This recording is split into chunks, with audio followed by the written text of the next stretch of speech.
अभी हम लोग डीएम ऑफिस उपस्थित हैं और बताया जाता है जिस तरह पत्रकार को गाली से नवाजा गया तहसीलदार के द्वारा। हमारे साथ कुछ वरिष्ठ पत्रकार हैं, आइए जानते हैं। आज डीएम ऑफिस आए हैं, क्या आश्वासन मिली है? अभी तक तो केवल ज्ञापन दिया गया है। अभी बाकी वरिष्ठ हम लोग के भी जो वरिष्ठ पत्रकार लोग हैं, सीनियर लोग हैं, वो लोग बातचीत चल रही है। आगे की क्या रणनीति बनेगी ये जरूर बताया जाएगा। लेकिन इस तरह का एक अधिकारी को गाली देना या जाति सूचक शब्द का इस्तेमाल करना हम पत्रकारों के साथ अच्छी नहीं है। लेकिन अगर ये बर्खास्त नहीं होता है तो आगे की लड़ाई अभी और जारी रहेगी। चलिए, हमारे साथ कुछ लोग और हैं। सर, एक पत्रकार को चौथा स्तंभ माना जाता है। उस चौथा स्तंभ कुछ लोग कहते हैं कहीं से न्याय नहीं मिलता, वही पत्रकार लड़के न्याय दिलाता है। एक तहसीलदार ने गाली से नवाजा है पत्रकार को। अभी तक कितनी रिस्पांस मिली कार्रवाई में?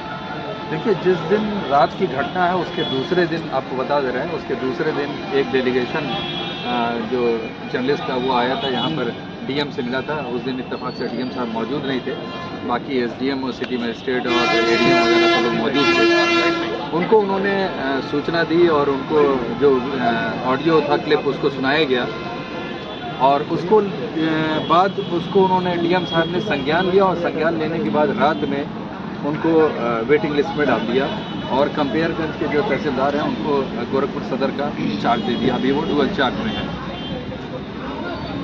ये माना जा रहा था कि कहीं ना कहीं सस्पेंशन का ऑर्डर भी आएगा, कहीं ना कहीं उस पर जो है अनुशासनहीनता की कार्रवाई होगी, लेकिन ये ऐसा कुछ दिख नहीं रहा है। और आज 5वां या 6वां दिन है, कोई कार्रवाई होती हुई नज़र नहीं आ रही है, जिसको लेकर करके पत्रकार में एक बहुत ज़्यादा आक्रोश है। उसी को लेकर के आज जो हमारा पत्रकार वर्ग है वो यहाँ आया था कि आज पुनः डेलीगेशन इनसे मिल करके अपनी बात रखता है। लेकिन इत्तेफाक है कि गोरखपुर के अंदर आज मुख्यमंत्री हैं और यहाँ पर कोई अधिकारी मौजूद नहीं है। लेकिन डीएम साहब के स्टेनो साहब ने आज जो है पत्रक लिया है और उन्होंने कहा है कि ठीक है, हमारा तो काम है कि आपसे ले लिया, मैं उनको दे दूँगा। आगे की रणनीति अभी हम लोग की बैठक होने जा रही है, उसमें तय किया जाएगा कि क्या कुछ करना है। लेकिन एक बात तो साफ है कि जिस तरह से इधर साल 1.5 साल के अंदर पत्रकारों के साथ हो रहा है, कभी किसी पत्रकार की हत्या कर दी जा रही है, कभी किसी पत्रकार को मार दिया जा रहा है, कभी किसी को गालियों से चौथा स्तंभ बोला जाता है। हाँ, क्या मानेंगे? चौथा स्तंभ माना जाए तो जिस तरह नमाज दिया जा रहा है, गालियों से नमाज दिया जा रहा है, बेइज्जत कर दिया जा रहा है, अपशब्द कहे जा रहे हैं, ये बड़ा जो है शोचनीय है और बहुत बड़ा कहीं ना कहीं प्रशासन के ऊपर एक बहुत बड़ा प्रश्न चिन्ह है, जिसको लेकर के प्रशासन अभी तक सचेत नहीं है। हालांकि प्रशासन की पूरी गाइडलाइन आती है, सीएम की गाइडलाइन आती है और ये घटना इत्तेफाक है कि सीएम के गृह जनपद के अंदर उनकी सीधी गाइडलाइन है कि अगर पत्रकार कोई पूछता है तो उसका जवाब आपको देना ही देना है। पत्रकारों के साथ किसी तरह की अभद्रता नहीं हो, लेकिन इसके बावजूद प्रचुर मात्रा में हो रहा है। कुछ जो छोटे हैं जिनका कहीं कोई अस्तित्व नहीं है, उसका तो कहीं कुछ होता नहीं है, लेकिन कुछ एक चीज़ें संज्ञान में आती है तो जिसको लेने पर भी कार्रवाई नहीं होती है। ये बहुत बड़ा सवाल है, खासतौर से सीएम सिटी के लिए। सर, क्या बताएंगे? चौथा स्तंभ को इस तरह गाली से नवाजा गया है और अब शब्द माँ बहन की प्रयोग किया गया। बहुत दुखद है। हम लोग पूर्वांचल जर्नलिस्ट प्रेस क्लब की तरफ से हमारा पूरा समर्थन है पवन गुप्ता जी को।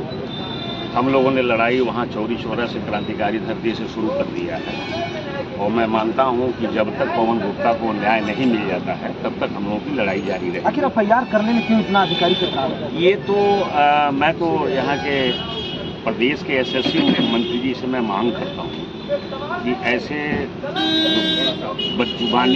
बदजुबान जो अधिकारी हैं, जिनको ये लोक सेवक कह ही नहीं सकते, ये धारा प्रवाह जिस तरह से दरोगा भी इस तरह से गाली नहीं दे सकता जिस तरह से गाली दिया है, ऐसे व्यक्ति को तो राजस्व परिषद में अटैच कर देना चाहिए या इनको बर्खास्त कर देना चाहिए। सर, इस तरह अगर पत्रकार को इस तरह गाली से नवाजा गया, क्या लगता है जो तहसीलदार के पास पीड़ित और चौंकता हुआ उनको किस तरह मिसबिहेव किया? कतई नहीं, इनको कोई न्याय नहीं मिल सकता। ऐसे पत्रकार अगर ऐसे तहसीलदार अगर अपने पद पे गरिमा पे वहाँ पे बैठे हुए हैं तो उस तहसीलदार से किसी को न्याय नहीं मिल सकता।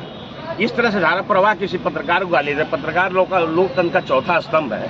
हमारे मुख्यमंत्री जी लगातार बोलते रहे हैं, उनके जो सरकारी मशीनरी है लगातार उनके पत्रक जारी होते हैं कि जो भी पत्रकार है उसको सम्मान किया जाए और सम्मान दिया जाए। और वो जहाँ सीएम सिटी में इस तरह हो रहा है, सीएम सिटी में ऐसा हो रहा है, ये बहुत बड़े दुर्भाग्य की बात है। मैंने तो मुख्यमंत्री जी को पहले ही दिन मैंने ट्वीट करके कहा था कि इसके तहसीलदार के खिलाफ कड़ी कार्रवाई होनी चाहिए और जब तक ये इस तहसीलदार के खिलाफ एफआईआर नहीं हो जाता है, उन्हें निलंबित नहीं किया जाता है, तब तक हम लोगों के पत्रकारों की आंदोलन की लड़ाई जारी रहेगी। Purvanchal journalist press club Chauri Chaura से लेकर के पूरे प्रदेश तक लड़ता रहेगा। चलिए। कहीं ना कहीं पत्रकारों में आक्रोश दिख रहा है इस वक्त, और जिस तरह मिसबिहेव किया गया पत्रकार के साथ देखते रहते हैं।